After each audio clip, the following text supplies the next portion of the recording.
Si tu adores un Dieu qui t'a une fois dit, tout pouvoir m'a été donné.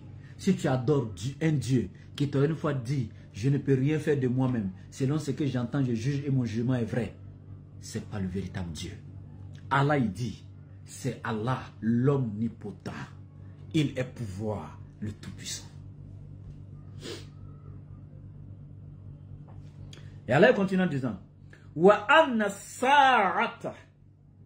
Il dit, et certes, l'heure, le jour du jugement dernier, la fin du monde, wa anna sa'ata, l'heure, atiyatun, arrivera très certainement. La roiba fiha, point de doute en cela. Wallahi, Allah il dit, faut même pas douter. L'heure arrivera. Le jour du jugement dernier arrivera. Et ce qui est intéressant, mon frère, ma soeur, si tu adores un Dieu qui une fois on lui a demandé au sujet de la fin des temps et qui dit en ce qui concerne l'heure, personne ne connaît, ni moi le Fils, ni les anges, mais le Père seul. Si tu veux savoir ce Père seul qui connaît là, c'est qui?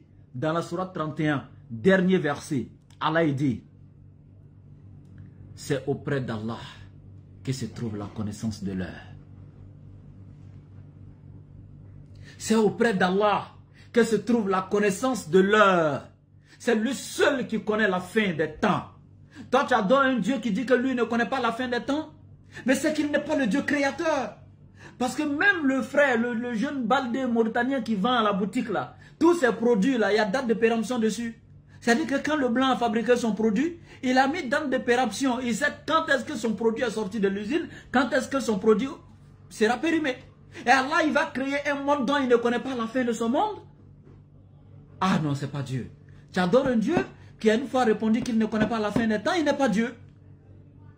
Mais regardez ce qu'Allah il dit. Wa anna sa'ata.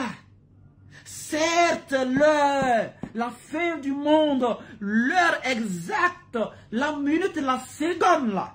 Ah, tiyatoun, elle arrivera. La roiba fi. Point de doute en cela. Et il dit quoi? Dans la sourate 20, Akedu ukhfiha letujza kullu nafsin bima tasa'a. Et Allah il dit ceci. Et je l'ai caché. J'ai caché cette date-là. De sorte que personne ne connaisse.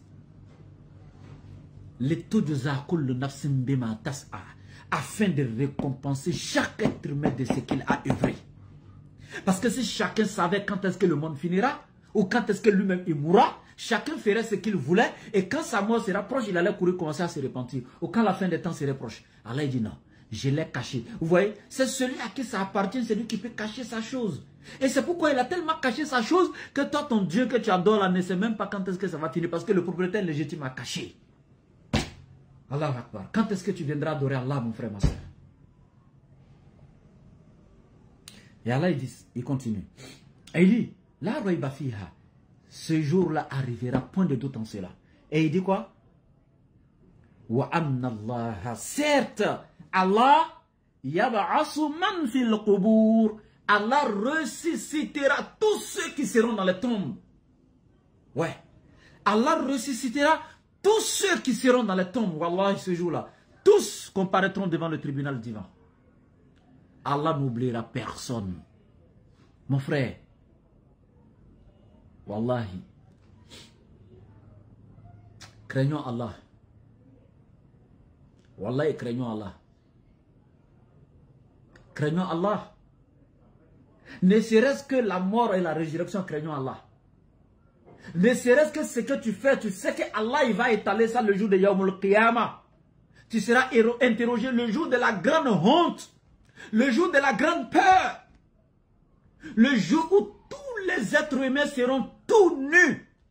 Mais à cause du châtiment et de la crainte de ce jour, personne ne fera attention à la nudité d'autrui. Hein? Yawma tubla sara'ir. Le jour où toutes les choses cachées seront divulguées. Mon frère, Tu attends quoi pour te repentir et puis commencer à demander pardon à Allah? Hein? Devant ta femme, devant tes enfants, devant tous ceux qui avaient confiance en toi, devant ceux qui disaient oui, le gars là c'est un jeune sérieux, il est parfait, il est très bon. Hé! Allah il va les placer écran géant. Voici tes séances de fornication, de vol, de mensonge, de... Hey! La honte de ça. Les enfants sont là. Hein? Papa. Tes épouses sont là. Et mon mari. Tes parents sont là. Et mon fils. Si tu es un oustad, tes fidèles sont là. Hein? Notre chèque. Yawma tubla sara'ir. Fama lahu min quwwatin wala nasir. Hey. Allah continue en disant. Wa minan nas. Après tous ces enseignements qui sont donnés, parmi les êtres humains, wa minan nas, et il y a des gens comme ça là, tranquilles, hein, des êtres humains, man yujadilu fillah, et qui se permettent de venir discuter au sujet d'Allah. Mais c'est une foutaise. Après tout ce qu'on vient de dire. Et il y a des gens qui se permettent, yujadilu fillah, qui viennent discuter au sujet d'Allah, bighayri ilmin, dépourvu de toute connaissance, wala hudan, n'ayant aucun guide, wala hudan, n'ayant aucune guidance, wala kitabun munir, ni aucun livre clair ou pour les éclairer. Mais regardez ce cas-là ici. Après tous ces enseignements qu'on vous donne, il y a un groupe de gens qui se lèvent là, sur les réseaux, qui se permettent de venir discuter au sujet d'Allah. Allah est Hubalde, Allah est ceci. Quand est-ce que vous allez craindre Allah? Mais Wallah, ici la mort vous trouve dans ça, c'est pas bon pour vous les gars. Hein? Après tout ce qu'Allah vient de vous démontrer, quelle divinité a une fois détaillé ça? Et Allah ici, je répète, ouais, c'est malgré tout ça parmi les êtres humains, man yujadi le fillah, il y a certains qui se permettent de discuter au sujet d'Allah, n'ayant aucun savoir, d'être des ignorants fins. Des ignorants fins. Ils sont nuls. Ils connaissent rien. C'est Allah qui parle. Wala hudan. N'ayant aucune guidance. Wala kitabin munir. Ni aucun livre pour les éclairer. Ils ont que des documents écrits de la main d'hommes, des pensées d'hommes, dans l'espace et dans le temps, pas plus de 40 auteurs, remplis de contradictions, hein, d'ambiguïté, d'incongruité, etc. Subhanallah.